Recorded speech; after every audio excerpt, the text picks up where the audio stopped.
านนั้นสองเฮาลำวงเกี่ยวกันผูกฮักสัมพันธ์น้องจำได้บ่น้องเคยบอกอายท้ายเดือน11หิบเฝ้ามาขออายเตียนจีดเฝ้ารอแล้วจะมาขอตามประเพณีไอ้ห้องเพียงเกี่ยวถึงสาวตันเปียวเป็นคำเตือนย่านน้องไหลลืมเลือนหรือบีบเบือนสัญญาคำก่อนวันสาวตันเปียวอย่ามีใจเดียวนั่งเงื่อมทาลาให้สมดังวาจาตามคำสัญญาที่ตกลงกันภายเดือน11ฝนขาดเม็ดไอมาขอแท้ให้น้องบอกพ่อแม่และเฒ่าแก่ที่ข้องเกี่ยว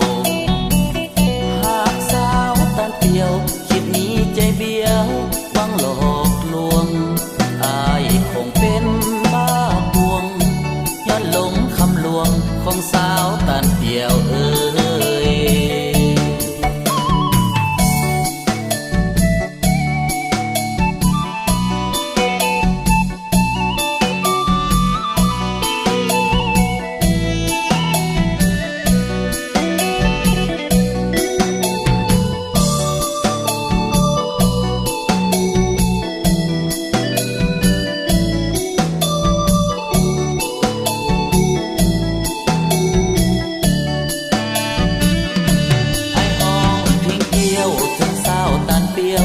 เป็นคำเตือนย่านน้องไหลลื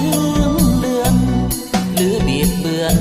สัญญาคำก่อนวันสาวตันเปียวอย่ามีใจเดียว